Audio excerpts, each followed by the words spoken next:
Welcome back to the Four Podmen, your weekly dose of pro wrestling on the Dynamo Podcast Network. Head over to YouTube, smash that subscribe and bell notification button.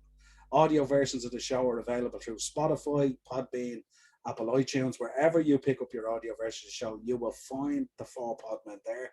We're also can be contacted on Facebook, the Four Podmen, or on Twitter at @TPodmen. Joining me tonight for another special episode of a watered down version of the Four Podmen. Let's say it's more like a tag team version of the Four Podmen. Joe, the Beef Dog. Joe, how you doing, my man?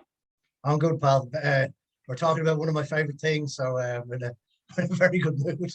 Absolutely. Tonight we're going to take, you could call it a deep dive, but probably not a deep dive into TNA wrestling, Impact Wrestling, of course, total non-stop action, where we're going to take a look at the impact, to excuse the pun, that the promotion had on the landscape of pro wrestling. Have a look at some of the stars that it made, and also some of the stars that it revitalized, and the impact that it had on the current product and the stars that are there now. So yeah, I don't know. I was like yourself, Joe. I've been a huge fan of TNA back since, I suppose, I started 2003, 2004. I started watching it, so I didn't get a lot of the early days of Nashville, which I believe was really, really top stuff as well. It was, but don't forget, Niall, it was also very hard to get that because they were pay-per-view for a long time. Yeah. I think their first 18 months or something were just pay-per-view. Yeah. As far as I can remember now, they were a good while on pay-per-view anyway before you get. They were easier to find. And I remember it's an interesting dynamic for me as well, because at the time, around that time was the time that I opened the shop. And at that time, I was the only shop in Europe outside of the States that stocked TNA DVDs and Ring of Honor DVDs. So I feel good at the fact that I kind of introduced it to the Irish market, if you like, in terms of people used to come into me looking for an alternative to WWE, and I go, just get any of the Ring of Honor shows or any of the TNA shows and you'll have a blast. They're awesome. And I think I created a bunch of fans for both promotions at the time. So I always loved it because I liked TNA because it was kind of like, there was a little bit of a grit to it, but there was a little bit of WCW, there was a little bit of NWA, there was a little bit of Ring of Honor, so there was a little bit of everything to it, which I really, really liked.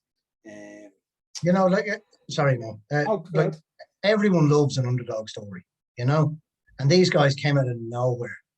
I thought it was a very wise move to affiliate themselves with the NWA initially, and that their world title was the NWA world title. Yeah. I thought that was very, very good. I thought it made very good business sense to do that. I know. Not long after that, they fell out and stuff like that. But it was a good idea at the time. And as you said, it's made so many stars over the years, and as you said, it revitalized a lot of careers. And one thing I hate here, now you don't hear it so much anymore because it's actually, once again, it's the roller coaster of what TNA and Impact do. It's actually good again now. Like they had Slammiversary there at the weekend, and it went down the storm. Unfortunately, I haven't seen it myself yet, but it went down the storm, and so they're back, kind of putting out a very, very good product. Whereas I know they went through years of muck, but which promotion hasn't? Every promotion has thrown out absolute dog shit over the years. Like, how often do we give out about WWE? Because they're putting out crap. So I think these guys get an awful lot of hate that's completely unwarranted. And so and as I said, everyone loves an underdog story, and this is they're a promotion that just refuse to die. And every time you think they're on the way out, like it has to be over now, they come back and make things good again. So I'm a big fan as yourself, and yeah, look, it's been tough to watch it at times, especially under Dixie Carter. It got real bad. She was a fan that had too much money, and she made a lot of silly decisions and brought in a lot of people that should never have been anywhere near it.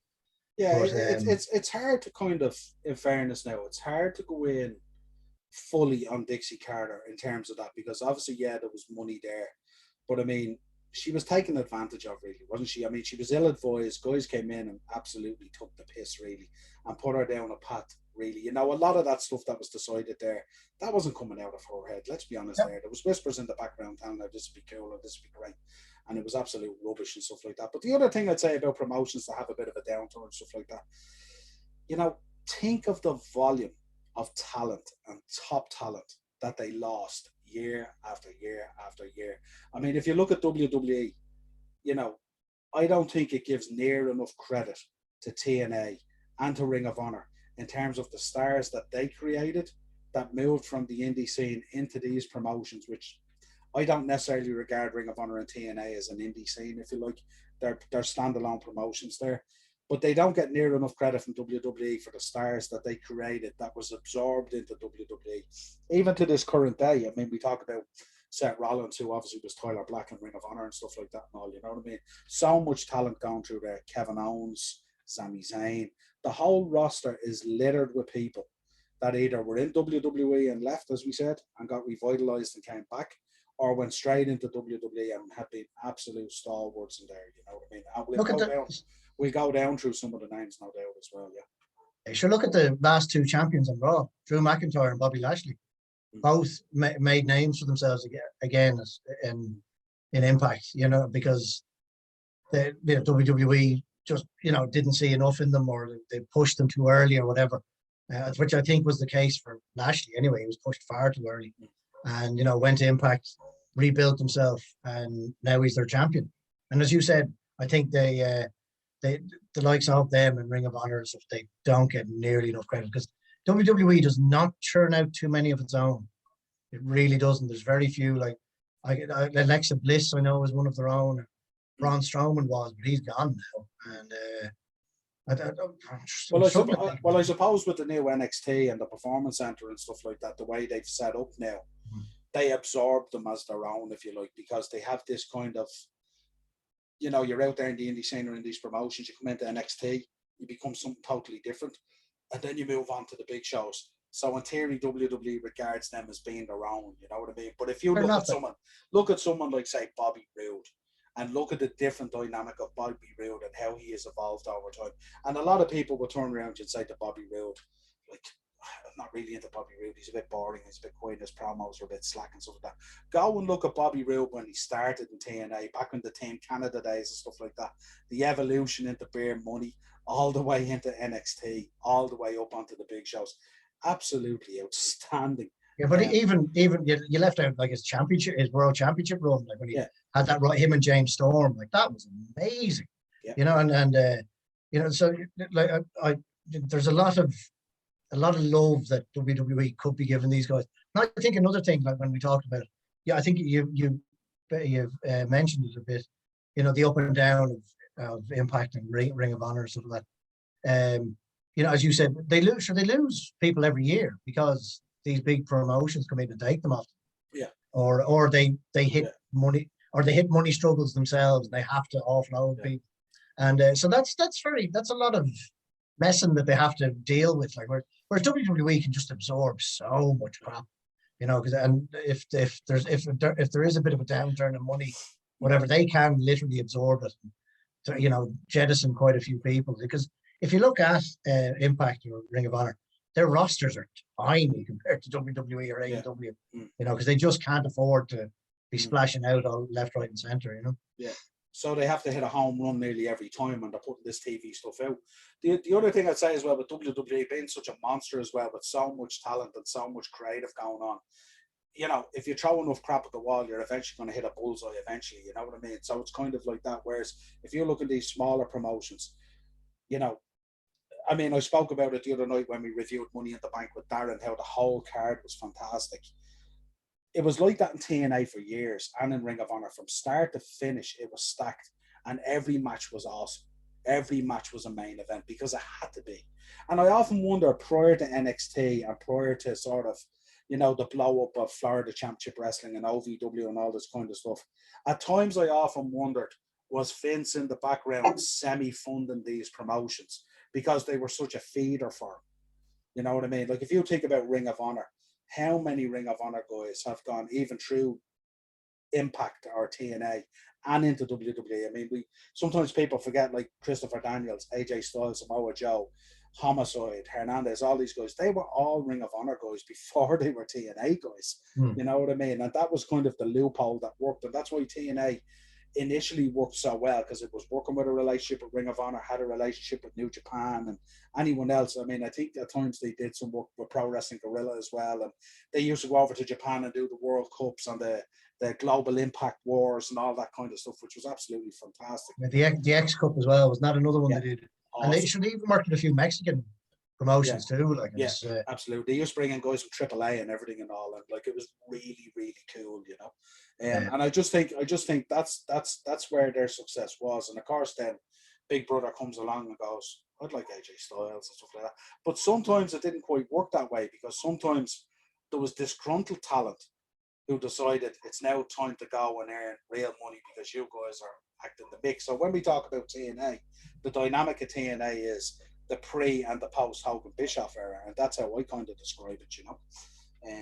But yeah, let's go through some of the names. Let's call out some of the names here and let's have a chat around them and stuff like that.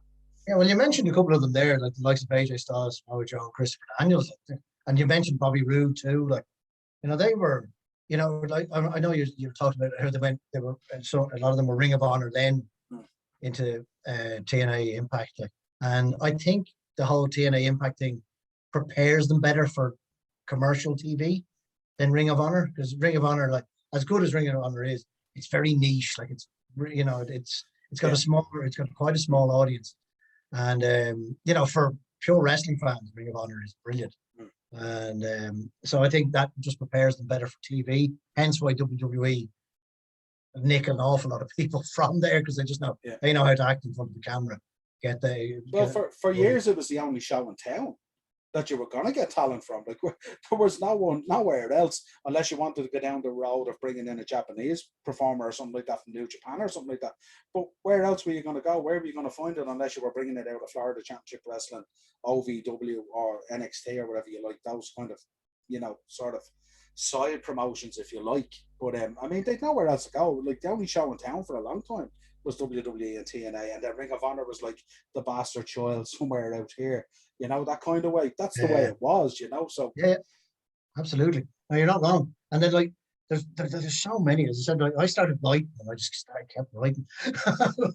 You know, as I said, then you look at the flip side, lads that kind of got lost in WWE and got jettisoned or whatever, and then, you know, made a big comeback there. Like you had Ron Killings, who was R-Truth. It was just a comedy character in WWE. They went to TNA, won the world title. I think he was the first NWA World Champion, first African American world NWA World Heavyweight Champion. Yeah.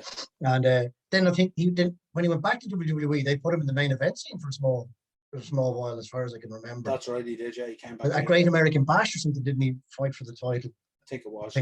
Yeah. You know, so you know that wouldn't have happened if he hadn't gone. Yeah, hadn't he jumped ship and come back, like, and then the one everyone knows, Christian Cage, you know, who was traded so they could get Ric Flair. And, I think they wanted Ric Flair in the Hall of Fame or something. Was that it? And they said they give him you can have Christian Cage. Well, we do this. And I'm telling you, if TNA had been bigger, Jesus Christ, Vince McMahon and co would have been shitting their pants because he was so good, and everyone was just looking, going, "What the hell have they done? Letting this guy go?" Because he was. He absolutely blossomed in TNA. Yeah, he was phenomenal. I was there for his debut. I think it was. I'm trying to remember whether I can't remember the name of the pay-per-view. I think it was a Final Resolution. I'm not too sure. But he debuted, and I remember when you go to TNA over in Universal Studios, it's basically it holds about 800 people. The Impact Zone did, the original one in Universal, and you basically queued up outside, and the first 800 people got in. And that's how it worked. And I remember you go into one queue outside and then they bring you into an internal queue, and that's when they started counting. And I remember all the talk that I felt so sorry for Christian Cage because he was debuting that night, and all the talk I think was the passing of Eddie Guerrero. And it was so sad. I think it was around the same weekend and stuff like that. And that really dampened the mood down, even though he got a great reception. If you go and you look at it, I'm sure it's on YouTube. But when he came out of those tunnels, and I loved those entrance tunnels, they're awesome. Because I'm obviously a big Star Wars fan as well, and I love sort of space and stuff like that. But those tunnels and the way they came out either side as well was absolutely cool. And the funny thing about it being there, I was there for a couple of pay-per-views and stuff like that. But you could be standing in the queue there to get like a Coke, and they used to do these turkey legs Because I don't know if you remember back in the day, they used to do the turkey leg chant, and all the people that have these big, huge turkey legs that you'd buy, they were like fried turkey legs in tinfoil, and everyone in the crowd would be going, turkey leg, like this now. And there'd be grease going all over you and everything. It was chaos, like, you know what I mean? But you'd be queuing up to buy that stuff, and the next thing you turned around and Chris Daniels would be there just getting a Coke. And they just mixed with everyone. And after the shows, they came out and they mixed with everyone. Just walked around. I've pictures somewhere with Jeff Hardy and loads of these lads, Jay Lethal and stuff like that. Jay Lethal is the shyest guy you'll ever meet, believe it or not. Really? He is the shyest guy you will ever meet. The number of times I've met Jay Lethal and you ask him for a picture and he goes, oh, sure. He's real timid and laid back and stuff like that, and so shy and like doesn't believe his own stardom, if you like, and how good he is. And yet you see him then coming out doing that Ric Flair stuff and you go, oh my God, couldn't believe it. Or Black Machismo. Yeah, unbelievable. But he is so shy with fans, it's unbelievable. Maybe not so much now, but then when I was meeting him, like he was always like kind of, yeah, no problem, man, you know, and kind of like, but he'd be kind of like, you know, whereas you see him coming out with his elbow dropping, the suit jacket, the flare and everything, and you're going, where was that guy an hour ago outside? We were chatting and all, you know what I mean? But yeah, absolutely, some fun. I had some great times in there, man, on that Impact Zone. We went loads of times. That's quality, man. You know, but you mentioned another guy there that had a renaissance. Well, he had a major downfall and then a renaissance. Jeff Hardy was another guy, like, you know, him and his brother, you know, and there was one point where the fight, like broken Matt Hardy was the biggest thing in professional wrestling. You know, you heard them at WWE events, delete, and it was huge. Like, it was absolutely massive. People that didn't, I know people that had a kind of passing interest in wrestling knew about that. They didn't know what the hell it was, but they knew about it. And then of course WWE got the rubby hands on it and made shit of it, because they wanted too much control of it. They wouldn't let them run free and do it themselves. And but those two guys, I know Jeff Hardy had the infamous Victory Road 08, I think, was it? Yeah. Victory Road 08 with Sting, like that, and people go on about that, and I can see why, because it was a fucking disaster. But I only watched that video today of AJ Styles backstage berating him about it. but he made a comeback again. You know what I mean? Yeah. He came back from that too, and made himself huge again. Him and his brother. The final deletion thing was absolute genius. While it was hokey nonsense, it was just they were so self-aware with it, and they were allowed to run with it. They didn't try to take it seriously, like Vanguard 1, and Senior Benjamin, and all this kind of shit, and King Maxwell. Like, it was just nonsense. Yeah. But you know, like, if you just turned your brain off for a while and just sat by, you went, God, this is why I love pro wrestling. You just don't know what you're going to get sometimes. You know, it's just utter nonsense, or, you know, fantastic. I remember the kid coming out and he had the same ring gear and ring jacket as the dad. Remember, it was just so, like, it was kind of cool, even though it was kind of hokey and stuff like that. But it was kind of just, it was just fun, you know what I mean? My overall memory of TNA, I had so much fun there. I had so much fun watching it. It made me smile, you know what I mean? There's rarely I watched a pay-per-view where I said, that was terrible. And again, I'm talking pre-Hogan Bischoff times here, you know what I mean? I'm talking about when, you know, we spoke off air beforehand about, like, you know, those triple threat matches with, you know, AJ Styles, who to me is Mr. TNA, without a shadow of a doubt. AJ Styles, Chris Daniels, Samoa Joe. If any of our viewers have not watched those matches, I think there was a trilogy of them. Good Lord, it's Wrestling 101. Unbelievable. Yeah, they're spectacular. They're three fantastic individuals, and they just worked so well together. Or even that those matches between Angle and Samoa Joe. Like, I think there was one at a lockdown, and it's Angle is dressed. He's only wearing a pair of shorts. Yeah, and he has his feet taped up. Like, that's some match. And they don't use the cage for like 8 minutes or something. Yeah. You know what I mean? That was one they did. It was like MMA rules or something like that, wasn't there? Oh yeah, it was like a proper fight. Yeah, they bet the shit out of each other. It was amazing. Absolutely. You know, there's a lot of really good stuff. Like, and I spoke to you before about one of my favorite commentary teams of all time is Don West and Mike Tenay. I thought they were phenomenal together. You know, you Don West losing the run of himself, and then Tenay, who was, you know, a lot more down to earth. Almost rails him back in a bit.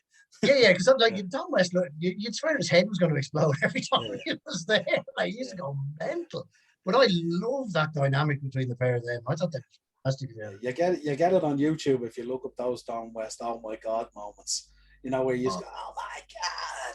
And like, you know, as we spoke of here, Helix Skipper going across the top of the cage for the Hurricane, or Jeff Hardy coming off the top of the cage onto Raven at lockdown through about, I don't know how many tables they had stacked up at this stage, but there was like definitely more than 4 anyway. And even I remember at that event as well, you had AJ Styles versus Abyss in a cage match, and Abyss took AJ's head off, remember, with the cage door before they even went in. I've never seen a bump like it. I thought AJ was decapitated, but it was just so many moments in there. It's unbelievable, you know. And they always, do you know what I kind of miss a bit in wrestling? And like they're slowly getting back to that again. They used to send you home wanting more, because they drop a bombshell at the end of the night that left you hanging for the next week. And the commentators, as you said, Mike Tna, Don West, outstanding job. You know, they were just real kind of old school way of doing it, you know, but really cool. I love those guys. And I still to this day love them. When I watch back on old shows and just hear the two of them, I'm just like, yes. They made a headlock sound like a hurricane off the top of the cage or something, you know what I mean? When he whack a headlock on, like, Don West would go, and he's like, you know, he'd be there going, hang on, save that for the big bit in the match and stuff like that. You're killing me already, you know? But yeah, it's really cool. Really cool. Oh, yeah. But like, there's plenty of other, like, as I said, I'm just scribbling names. You look at, like, everyone talks about NXT and how magnificent NXT is. But you look at their champion, Karrion Kross, I'm about to call him Killer Kross again. He's another Impact guy, you know, that WWE went chasing. And Scarlett was there with him too. And then there's, you know, Eli Drake, LA Knight, as he's called now. And Cameron Grimes, he was Trevor Lee. You know, there's an awful lot of these guys. And as I said earlier, Bobby Lashley, Drew McIntyre, the last 2 Raw champions. And there's an awful lot that WWE really need to, as you said, they wouldn't mention them for years.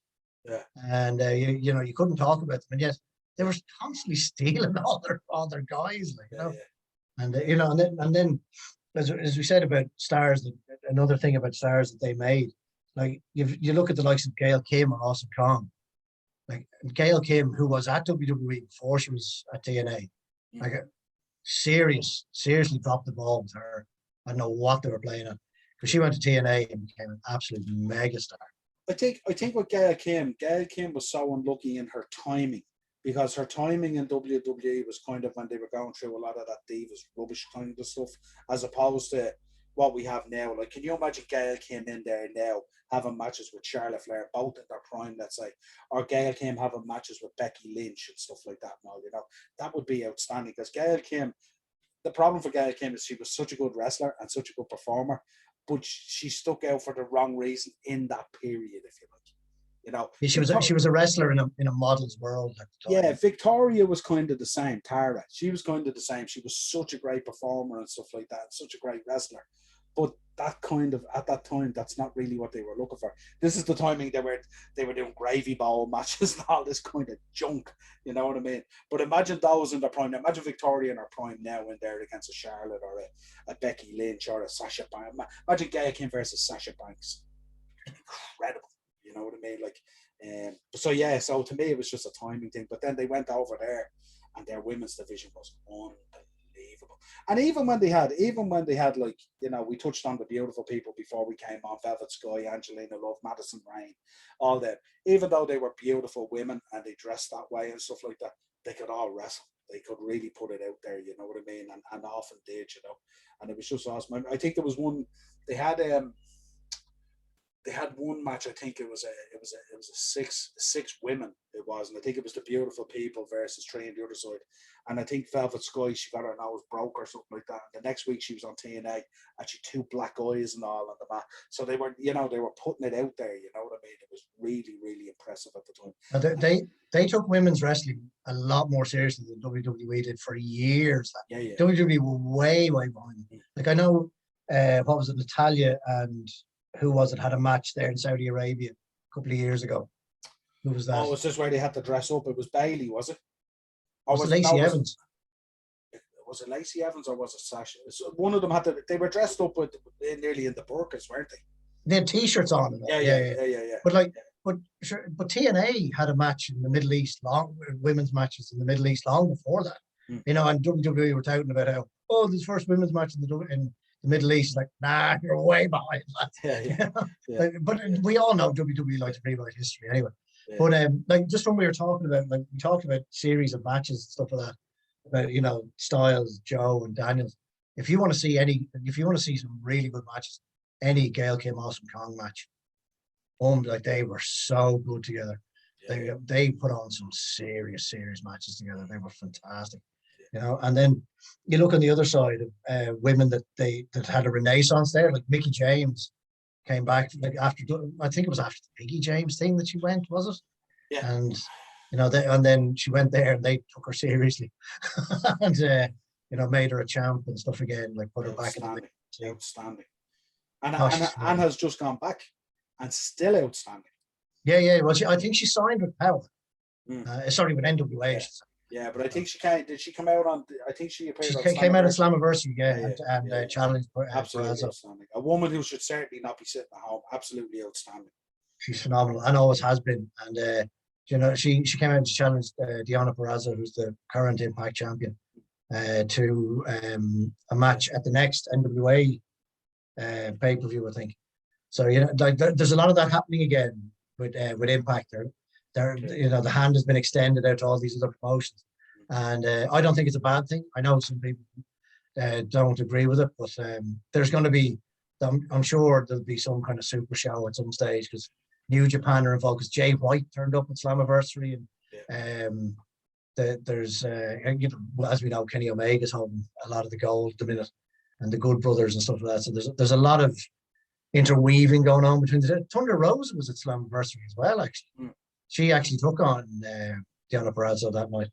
So there's another one actually that has made a kind of remade herself in Impact, because WWE just didn't use her. I think she was in NXT for a while, didn't use her, and then jettisoned her, and she's become absolutely fantastic at Impact. And people have seen how good she actually could be, you know. But you know, as I said, there's loads you could go through and kind of say to yourself, how did you drop the ball on that? Like EC3, he was huge in TNA. Now, granted, it was at a period in TNA when TNA wasn't great. I will give you that. But he had everything that Vince McMahon would be looking for in a fella. You know, he had plenty of charisma, looked $1 million, and he could talk, and he could wrestle, and they just did nothing with him. They did in NXT. He was really good in NXT, but then he got called up. He was just sitting in the back drinking from paper cups or plastic cups or whatever. Like, it was a nonsense what they did with him. Because I know that WWE made a big move for Moose there recently, and he wouldn't go. And it's not the first time they made a move for him. He wouldn't go. So I don't know. Maybe he's looked at these guys and said, I don't want to be one of them. Like, I'd rather be a big fish in a smaller pond than get lost in that fucking ocean that they have in WWE. I don't know, because he is fucking awesome, Moose, and he's surely destined for massive things. Absolutely, yeah. I mean, some of the names I look back at. I mean, I would have been a big fan of the American Wolves, so I was a huge Davey Richards fan at the time. I remember I was over at Mania 25 and I watched Davey Richards versus Kenta. I think it was a Ring of Honor Take No Prisoner show, and yes, it was unbelievable. I was always a huge Davey Richards and Eddie Edwards fan, you know. So where's Jay when you need him to do the hell? Yeah, absolutely. But the Wolves were always awesome, you know. But I remember, I go back as far as even I don't know if you remember Team Canada. Would you remember Team Canada? Of course I do. Yeah. Bobby Roode, Petey Williams, Lance Hoyt. Remember Lance Hoyt? How big was Lance Hoyt? And obviously Scott D'Amore. Well, he's Lance Archer now. Yeah. But remember how big he was in there, because Eric Young was there too. Eric Young as well. But I remember they had a match, and I think it might have been either a tag match or a singles match. I'm not too sure. And I remember Team Canada ran out to make the save or whatever it was, or interrupt the match, whatever it is. And I think it was the first time I seen Petey Williams hit a Canadian Destroyer. And I went, oh my God, what was that? You know what I mean? And he hit it, and I was going, Jesus Christ. You know what I mean? I couldn't believe it, you know. And then I remember then the way, like, Team Canada obviously went away, and Bobby did his thing, and all this kind of thing. Eric Young, of course, did his thing. I love Eric Young. He's just amazing. So good. He would, like, how they dropped the ball with him. There's another guy that dropped the ball with. They had him. They had, what was the name of the group he was with Killian Dane and Sanity. That was it, you know. And they came in, you know, from NXT with all these glitz and glamour, and then did nothing with them. They lost all the time. They broke them up, and it's just what? Like what? Like I sometimes wonder, like with WWE Creative, like do they watch NXT? Do they know what's happening down there, or do they just hear names and then just drag them up and don't know what to do with them? I think they're trying to figure out what's really cool in NXT. How does it transcend up onto a SmackDown and a Raw? And sometimes they knock it out of the park, and sometimes they get it so wrong. But I think of Eric Young, and like the dynamic of Eric Young in terms of what he could do from a character point of view. It's kind of sometimes when we talk about Bray Wyatt and we think about the amount of stuff they fling at him, and he still tries to make good on it. But when I think of Eric Young, like, you know, remember he was doing all that other stuff as well. And then at one stage wasn't he the angel for Orlando Jordan? Remember that stuff and all? He used to wear the white wings and stuff like that. And I was there going, it's an absolute disgrace to get that guy to do that.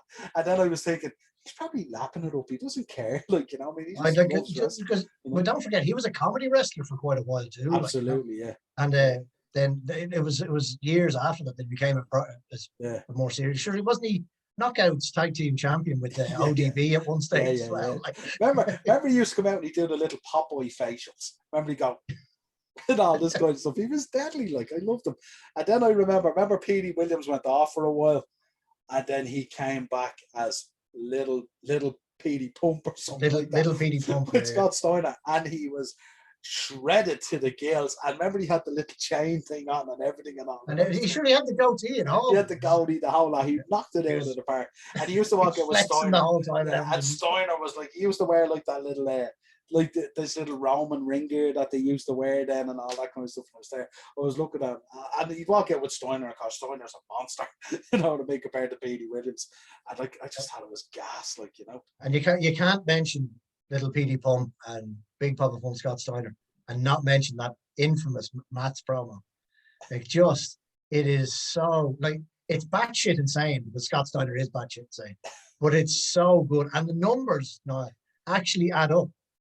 Now, because it's percentages, it doesn't add up. It doesn't make sense. But the numbers themselves actually do add up. And but it's a pure nonsense promo, and it's gonna and you see Petey standing there, and he's just like, you know, he's real confused about what he's saying, because it's madness, like. But it's so good, like. And that was one thing. Just speaking of that now, that was one thing I always thought TNA did really well, was their backstage segments. I always thought they did that a lot better than WWE, whereas in TNA the camera would be sneaking around the corner and stuff of this to catch people, whereas in WWE they just pretend it wasn't there. Yeah, you know, when something going on backstage. Remember when the Motor City Machine Guns did all that? Remember what's his name? He did the paparazzi stuff with Kevin Nash. Remember they'd be going around with the camera filming stuff and all that. Remember that crazy stuff they did when I don't remember that perfectly. It was Chris Sabin got injured. And who's the other guy again? Alex Shelley. Chris Sabin got injured, as far as I know, and Alex Shelley was on his own, and they put him with Kevin Nash, and he was going around with the paparazzi camera. Remember they would do the paparazzi stuff? It was hilarious, and they'd be going around. They'd be going to wrestlers' houses and all and stuff like that. I remember, did they do one? I think they did one where they followed Kurt Angle to his house and all, and filmed them going into his house and everything and all. It was crazy stuff they did, mad. But I always remember with their stuff, it was so rough cut as well, because like you'd be looking at two people and you'd be filming it, but the two guys would be down the end of the corner chatting about the situation and stuff like that.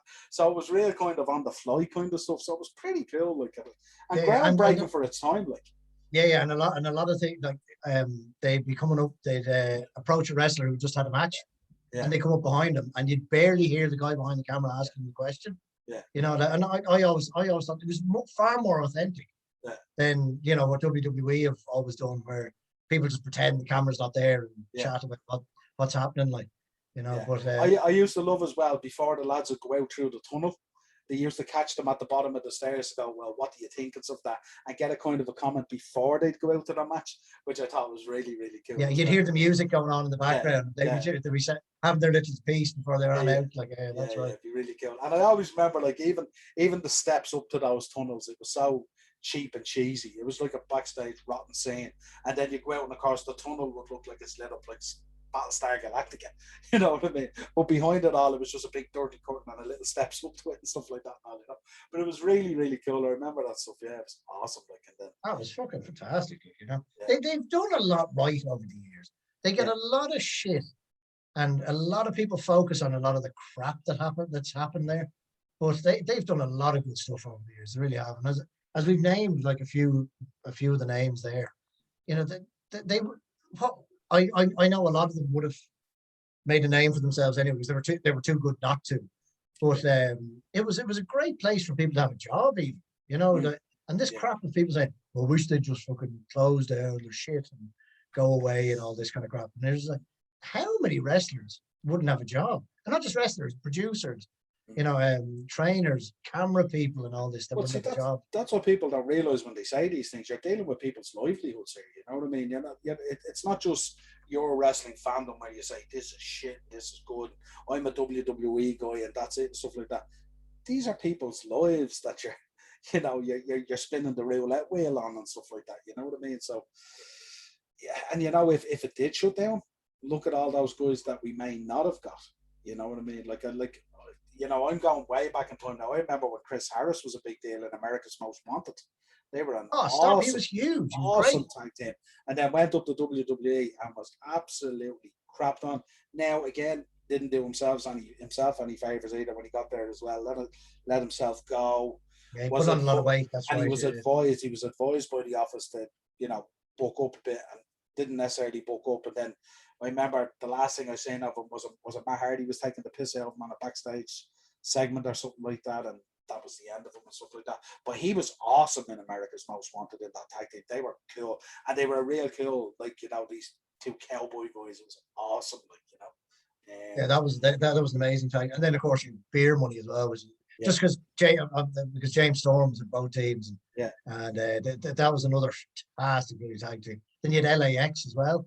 Unreal tag team. And then Conan was their manager. Like they had some unbelievable matches. Like, you know, like Hernandez was, you know, they had Homicide hitting that gringo killer. Homicide is unbelievable. If you want to see how good Homicide is, forget about even TNA. Go look at the Ring of Honor stuff where they used to do those bar fights or something. I think he had a bar fight one time with Punk in Ring of Honor or something like that, and they bet the pants out of each other. It looked like a bar and a strip club and stuff like that. But Homicide is an exceptional wrestler and stuff. And then Hernandez, for a guy of his side, have you ever seen a guy do a dive over a top rope like Hernandez? Good Lord, this guy is a monster. You know what I mean? And the way he used to fire some of the lads for the border toss as well, like just, you know, you're like, he's going to kill him. The amount of times I just went, oh, he's dead. Because he used to launch some lads. And I thought they were brilliant as well, that Latin American exchange, because they really did bring that Latin flavour to it, you know, because obviously Conan in there, of course, and then, you know, you had Homicide who was all in, and Hernandez, and they were just awesome, you know. Not dissimilar to when we got the Tree Life crew, when we got BG, Kip, and Ron Killens. Remember they used to do the Tree Life crew and stuff like that. I think they feuded for a while as well, if I'm not mistaken, Tree Life crew and LAX and stuff like that. They may have, I think, but they were awesome. Like Ron Killens and that Tree Life crew was absolutely cool, you know what I mean? I always thought like Billy Gunn, he kind of always felt a little bit out of place, because Ron Killens was kind of this sort of hip-hop dancer type guy, you know what I mean? And BG, of course, Road Dogg, he could do like anything really, you know what I mean? He was loose as a cannon as well, really, you know. But Billy Gunn was always there, and he was a big dude, so it always seemed a little bit weird that he was there. But again, he was always a bit of a straight guy himself, anyway. You know what I mean? Like, even in the New Age Outlaws, like all he said was "suck it" at the end of it. Like, you know, it was all Road Dogg doing all the nonsense, all the mad stuff. You know, he was always a bit of a straight man, and so I can imagine. You can easily see how he'd stick out in that crew, all right, you know. You know, there's like as I said, of so many. Oh, another one that WWE probably would have shit themselves once again if TNA were a genuine commercial threat. but unfortunately they never were. They were never big enough. But someone that dropped the ball on, Bully Ray. Yeah, he was so good at TNA. Yeah. And you know, because when WWE did split up the Dudleys, they did not, like, Bubba Ray kept his gimmick. Devon ended up with that Reverend gimmick. Yeah. Although it did introduce Batista to the world, Deacon, so it did do something Deacon good. Batista. Yeah, it did do some good. But they, you know, they completely dropped. They didn't know what to do with them. They split them up for no good reason. And then, but TNA, when they split them up, they did it properly. Like, and Bully Ray was a huge fucking star. He was, and really showed what he could have done in WWE if he was given a chance. But that's one thing. Another thing I think that TNA are quite good for is they seem to give the wrestlers a lot more freedom to do stuff themselves or come up with ideas anyway. Because I can't imagine TNA saw, kind of went, oh, we saw what Bully Ray did on his own in WWE. We can strap the title on him. You know what I mean? So he must have come to them and said, look, I have a few ideas, and they decided to run with them. And the same with Matt Hardy. I mean, he was given pretty much full control over the broken Matt Hardy thing. Yeah. So they seem to be a bit more laid back about letting the wrestlers be a bit more creative than WWE. WWE is a lot more regimented. But a lot of guys, I think a lot of guys get, not just guys, but a lot of girls do, they get lost in that shuffle. They kind of get forgotten about. And because I don't think WWE, they probably don't allow them to approach creative maybe or something. I don't know. There just seems to be a lot of... I think at the time they were going through a weird period as well, because this week's star became next week's opener. And there was kind of a lot of confusion at that time going through it and stuff like that. So they were kind of strangled a little bit. But I just think once they went into TNA, I mean, Booker T is a great example. Booker T was absolutely crowbarred out the door WWE. I was at SummerSlam when Triple H made a show. It was absolutely disgusting. And I'd be a Triple H fan, but that was just ridiculous. And that whole thing with Triple H and Booker T was a disgrace. Yeah. It was terrible what they did. But they got Mania before that as well.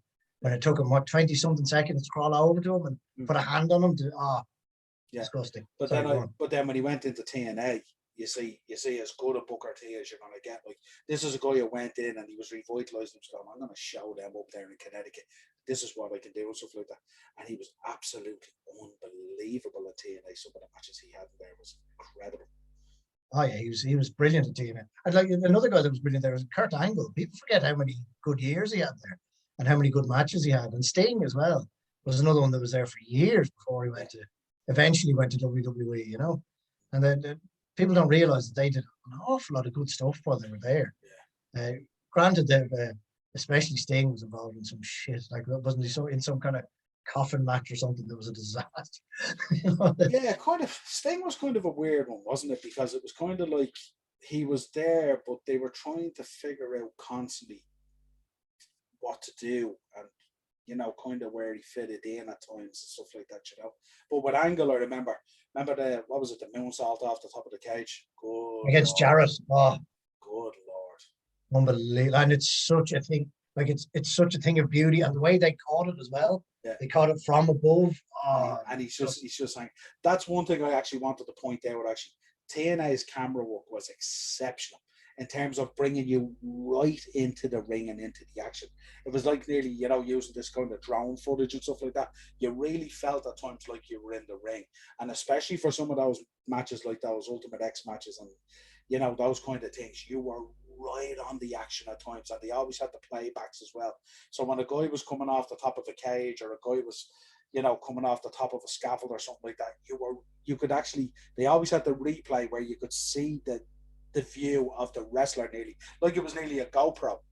And you could go, Jesus Christ, how did you survive that if he's fallen from that height? Like, you know what I mean? Well, I suppose the advantage they had is that it was in a studio. It was filmed in a studio. Yeah. So I'd say that's the advantage they had. And they took advantage of it, as you said. And they had these unbelievable crane shots and all this kind of crap. Yeah. And it was really, really well done. Yeah. I used to remember when I was there, if I was at any of the shows, they had guys who were sitting in things. They were like little like the speeder bikes out of Star Wars, and they controlled the cranes from them with the cameras and stuff like that. And you should see the way they used to swing them around and maneuver and stuff like that. At the end of a pay-per-view, the guys would be standing there, they would be dripping from the work that they did, absolutely drenched from the work that they put in. Cameramen, so shout out to those cameramen back in the day from TNA. They were absolutely on the money every single time. Brilliant. Anyone else crops up? Obviously Austin Aries. We'd have to mention Austin Aries. Well, Austin Aries. They made him a star, and then he kind of went off and fell out with everybody because he seems to be a notoriously dislikable fella. Because when he went to WWE and made a name for himself again, I think him and wasn't it Neville were fighting over the cruiserweight title, which was brilliant. Yeah. And then he left and came back to Impact. They made him a star again, and then he lost to John Morrison through a hissy fit. Yeah. Didn't sell the finish, and because he was the belt collector when he left WWE, winning belts left, right, and center, and then he lost them all pretty much overnight. Because he just he seemed to fall out with everyone. Yeah, he fell out with all the promotions and stuff like that now. Yeah, he seems to be in limbo now. I don't hear of him at all, because he seems to be notoriously dislikable. Yeah. But Jesus Christ, could he go in the ring? Yeah, absolutely. And look the business for a smaller guy. Absolutely look the business. I could hang with anyone. A nice little story actually. I went to see NXT in the Tree Arena one time, and he had a match with a guy who appeared on Slammiversary.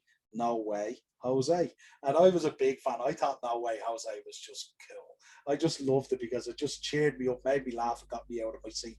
And I love that kind of stuff, But Austin Aries was having a match with him. And Austin Aries, of course, always plays the kind of heel and stuff like that. And he always looks like he has an axe to grind, basically, So he was in the ring with No Way Jose at the NXT show. And No Way Jose's music kind of hits, And No Way Jose, of course, is doing his thing. No Way Jose, working the crowd and stuff like that. And Austin Aries is standing at the ropes like this, doing nothing, just working the crowd. And the next thing, Austin Aries' leg starts dancing. One leg starts dancing.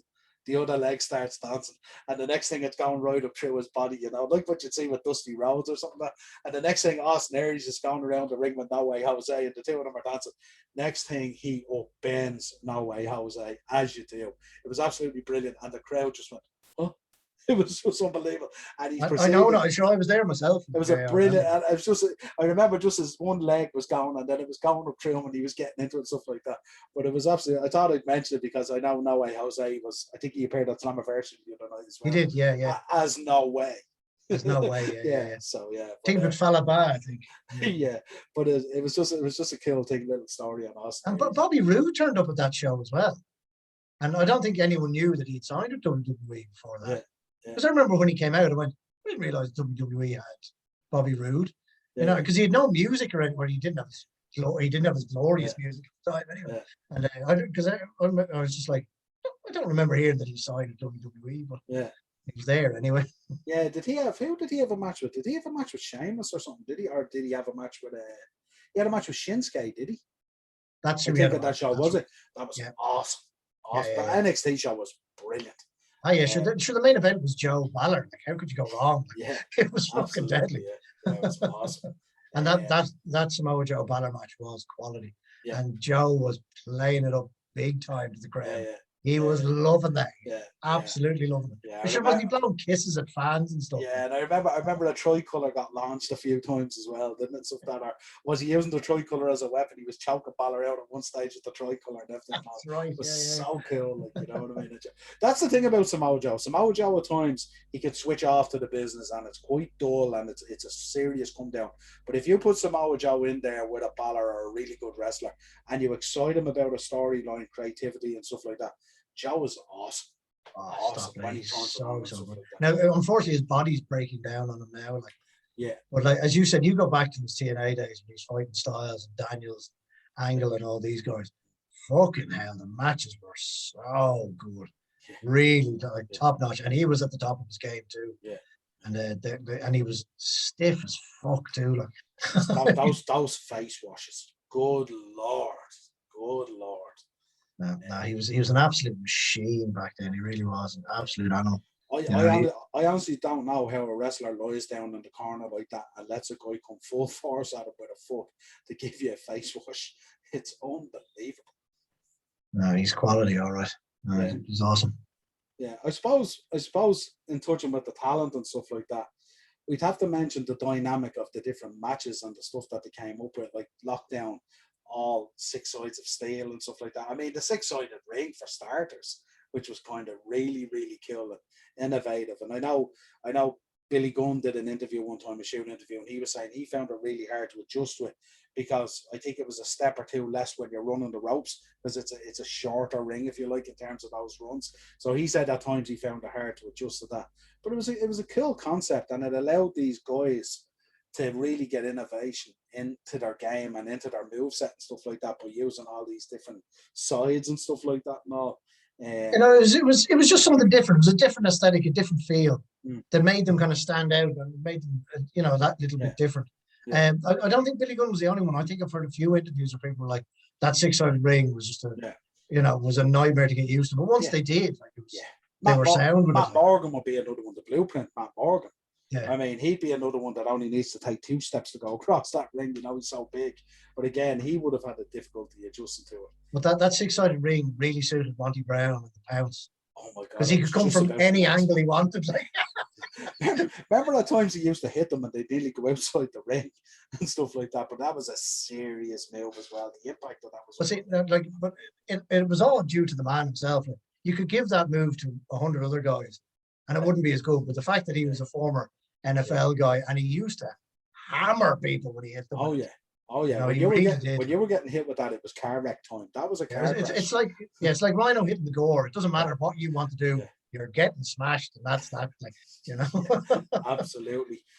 What about some of the other concepts? I mean, we mentioned obviously the X Division, which was very innovative at the time, and obviously the King of the Mountain, which was awesome as well. I mean, we haven't really touched even enough yet on Jeff Jarrett. Like when you think about it, some of the stuff that he did in there and all, and then I'm thinking. Then they had the King of the Mountain Championship for a while. That was basically their Intercontinental Championship. Yeah. Which is, and it was. I thought that was a great concept. And sure, the Ultimate X as well, which was there was some mad, insane. Some people. We talked about Christopher Daniels. That I was sure he was dead. Because he just came, the way he came down on his head, and you see the ref just dive straight down to talk to him. Because I was sure he was a dead man. I think he got up and continued. I don't know how he did. Like Jesus Christ. Yeah, I remember that sort of that X scaffold match that we spoke about beforehand, and I think it came down. I think it was Rhino and AJ Styles, and I remember this was way up there. Now I'm talking way up there, and I remember AJ was standing in the kind of the middle of the X, if you like, and Rhino ran and speared him full force, like that high up. And to be that controlled. And I remember, if anyone wants to have a look at an inside-out bump off a scaffold, take a look at AJ. He's hanging from this scaffold. And the next thing, he does that flip bump down onto the ring. The length that he fell is just, that back bump must have been unbelievable, I'm pretty sure that's a GIF as well. It's everywhere, that bump.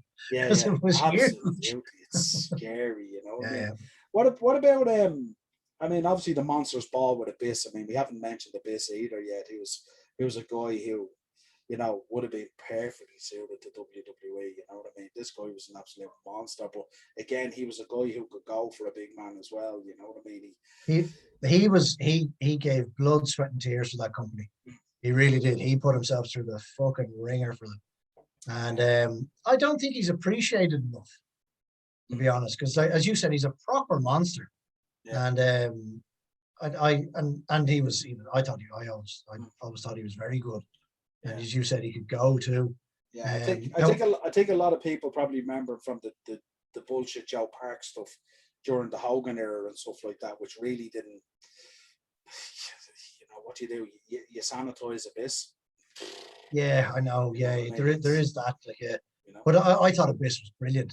Yeah. But WWE signed him when he was. At the end of his career, like he's there. I think he's still there, isn't he? Yeah, I think so. Yeah. Backstage doing something Yeah. But he was another like one that they built themselves. They brought up He was phenomenal. And a monster of a man. And I remember those monster ball matches. I mean, I think he had a couple of them with Raven, did he? He had a couple with loads of people. I think he had a couple with Mick Foley too. Yeah, but those ones, I always remember Raven as well being, you know, that quote of Raven Nevermore, and his music in the Impact Zone was awesome. Like, you know, he'd still come down and sit down in the corner and stuff like that. It was such a dark character, but he was just awesome in there. Raven was, you know what I mean? When you think back to those times, you know.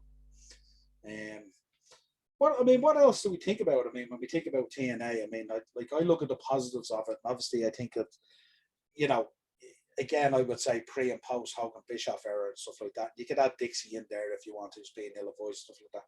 But I think in that period, to say 05, 06, 07, and maybe into 08, I'm not too sure on the years if I have them spot on or not. But you got great use of talent, you got dynamic booking, you know, meaningful storylines and stuff like that. They didn't have to go on forever, but the way that they set them up and stuff like that, the way they used to end the shows by, you know, guys hitting the ring and leaving you hanging and stuff like that to tune in next week, you were always gagging for more and more TNA all the time. You know what I mean? But, and another thing, like I thought with TNA as well, in the kind of similar vein to WCW, is a lot of the time the main event scene was not what people were tuning in for. You know, because you had the likes of Jarrett and Sting and a few other guys. Like Jarrett dominated the main event scene for a long time. Yeah. But people were tuning in to watch AJ Styles, Christopher Daniels, Samoa Joe, Eric Young. You know, that's what they were tuning in for. And as I said, sure, WCW were the same cruiserweights. A lot of people were. The main event scene was a bit old, a bit slow. Now they still put on good matches. Don't get me wrong, in both.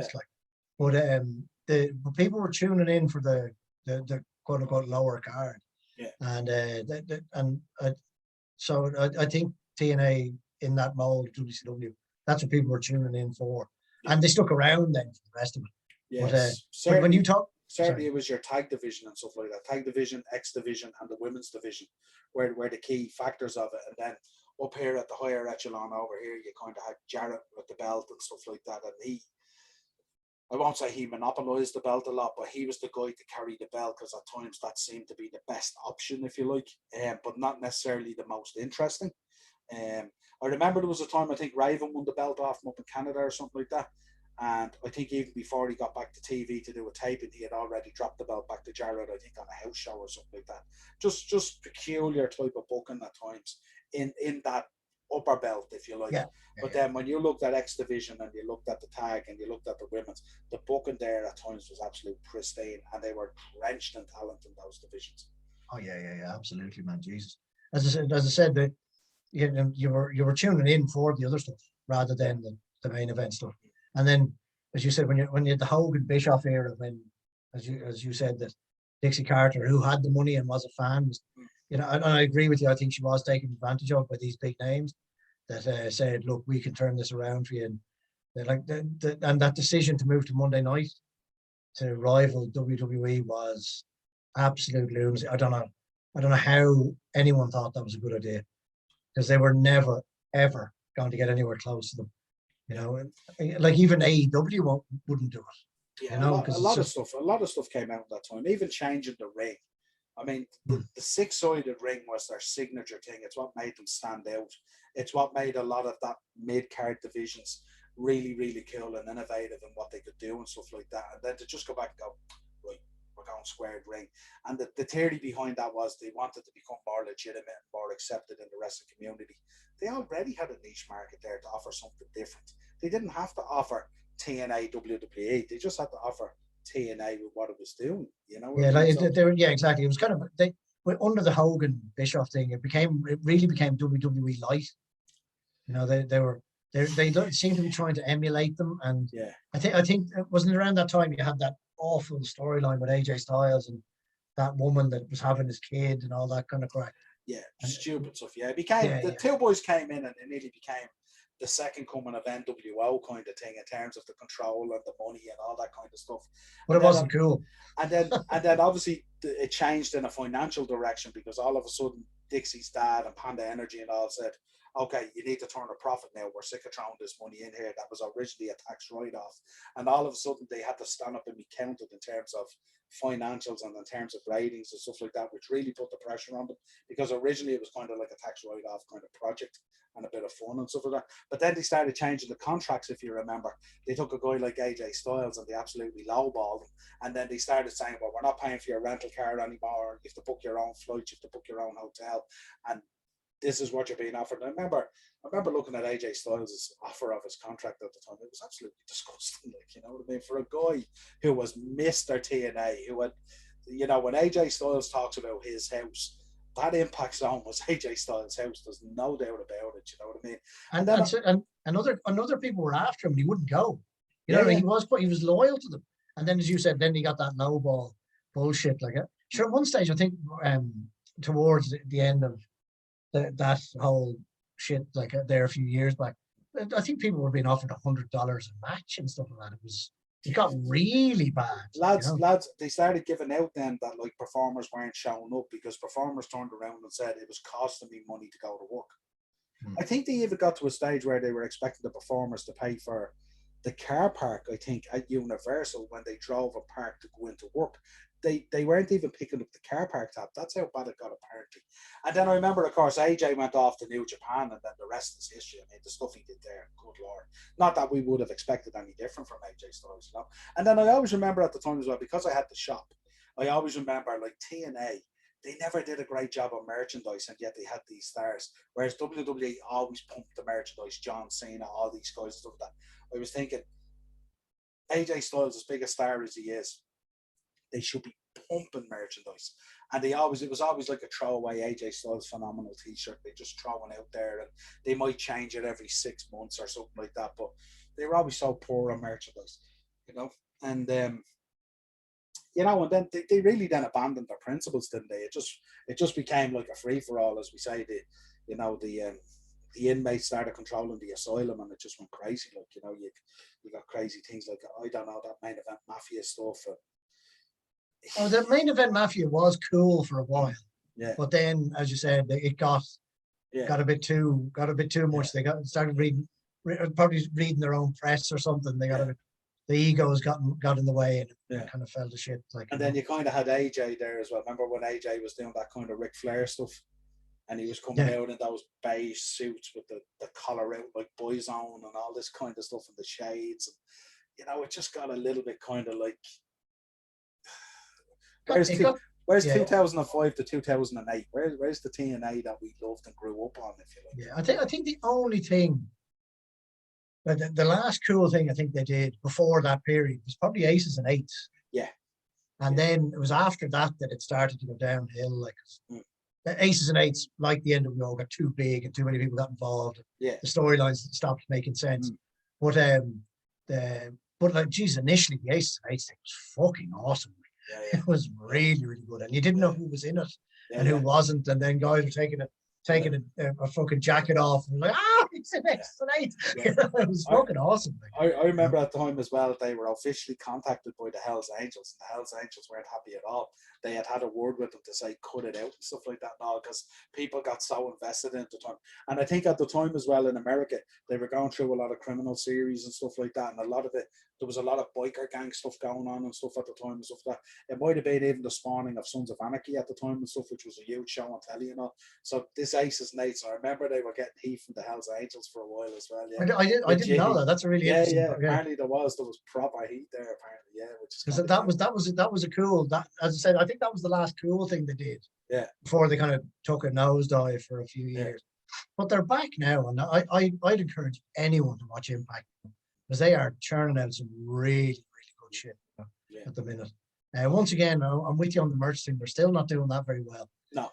I think they're relying on Pro Wrestling Tees to do it individually for each wrestler. Yeah. But I would encourage anyone to watch them now. They're really putting out some really, really good stuff.